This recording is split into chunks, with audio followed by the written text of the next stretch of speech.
10 ਪਾਕਿਸਤਾਨੀ ਯੂਨੀਵਰਸਿਟੀਆਂ QS world university ranking ਦੇ ਵਿੱਚ ਜਗ੍ਹਾ ਬਣਾਉਣ ਵਿੱਚ ਕਾਮਯਾਬ ਰਹੀਆਂ ਨੇ। ਉਹ ਯੂਨੀਵਰਸਿਟੀਆਂ ਕਿਹੜੀਆਂ ਨੇ, ਉਹਨਾਂ ਦਾ ਨਾਂ ਕੀ ਹੈ, QS ਵਰਲਡ ਯੂਨੀਵਰਸਿਟੀ ਰੈਂਕਿੰਗ ਕਿਵੇਂ ਕੰਮ ਕਰਦੀ ਹੈ ਤੇ ਇਹਦੀ ਦਿੱਤੀ ਹੋਈ ਰੈਂਕਿੰਗ ਕਿੰਨੀ ਮੁਸਤਨਦ ਹੁੰਦੀ ਹੈ। ਇਹਨਾਂ ਸਾਰਿਆਂ ਸਵਾਲਾਂ ਦਾ ਜਵਾਬ ਤੁਹਾਨੂੰ ਮਿਲੇਗਾ ਐਸੇ ਵੀਡੀਓ ਦੇ ਵਿੱਚ। ਲੇਕਿਨ ਉਸ ਤੋਂ ਪਹਿਲਾਂ ਤੁਸੀਂ ਮਾਂ ਬੋਲੀ ਦੇ ਸਭ ਤੋਂ ਵੱਡੇ ਪੰਜਾਬੀ ਮੀਡੀਆ ਨੈਟਵਰਕ ਦੇ ਚੈਨਲ ਨੂੰ ਸਬਸਕ੍ਰਾਈਬ ਕਰ ਲਓ ਤਾਂ ਕਿ ਸਾਡੀ ਹਰ ਖਬਰ ਤੁਹਾਨੂੰ ਵੇਲੇ ਸਿਰ ਮਿਲਦੀ ਰਹੇ ਤੇ ਸਾਡਾ ਤੇ ਤੁਹਾਡਾ ਸਾਥ ਬਣਿਆ ਰਹੇ।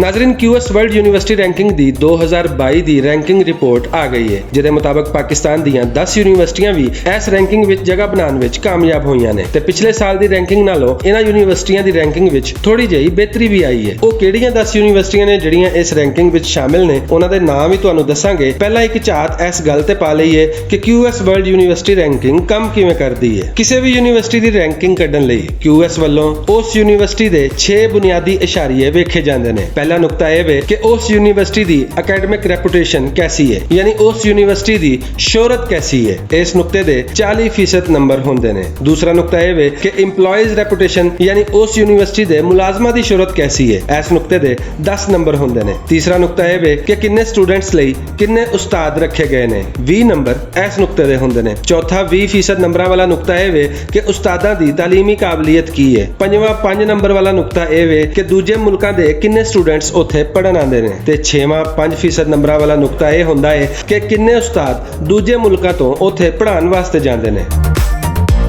ਇਹਨਾਂ ਸਾਰਿਆਂ ਨੁਕਤਿਆਂ ਦੀ ਤਹਿਕੀਕ ਤੋਂ ਬਾਅਦ ਜਿਹੜੀਆਂ 10 ਪਾਕਿਸਤਾਨੀ ਯੂਨੀਵਰਸਿਟੀਆਂ ਇਸ ਰੈਂਕਿੰਗ ਵਿੱਚ ਆਈਆਂ ਨੇ, ਉਹਨਾਂ ਵਿੱਚੋਂ ਸਾਰਿਆਂ ਤੋਂ ਜ਼ਿਆਦਾ points the national university of science and technology ਯਾਨੀ NUST ਨੇ ਹਾਸਲ ਕੀਤੇ ਨੇ। ਦੂਜੇ ਨੰਬਰ ਤੇ Pakistan institute of engineering and applied sciences ਹੈ। ਤੀਜੇ ਨੰਬਰ ਤੇ ਕਾਇਦ-ਏ-ਆਜ਼ਮ ਯੂਨੀਵਰਸਿਟੀ ਹੈ। ਇਸ ਤੋਂ ਬਾਅਦ LUMS ਯਾਨੀ Lahore university of management sciences, ਉਸ ਤੋਂ ਬਾਅਦ COMSETS ਯੂਨੀਵਰਸਿਟੀ ਆਫ ਇਸਲਾਮਾਬਾਦ, ਫਿਰ UET ਯਾਨੀ university of engineering and technology, ਇਸ ਤੋਂ ਬਾਅਦ the university of agriculture Faisalabad, ਫਿਰ ਦ ਯੂਨੀਵਰਸਿਟੀ ਆਫ ਕਰਾਚੀ ਤੇ 10ਵੇਂ ਨੰਬਰ ਤੇ ਯੂਨੀਵਰਸਿਟੀ ਆਫ ਲਾਹੌਰ ਵੀ ਤਰਤੀਬਵਾਰ ਪੁਆਇੰਟਸ ਲੈਣ ਵਿੱਚ ਕਾਮਯਾਬ ਰਹੀਆਂ ਨੇ।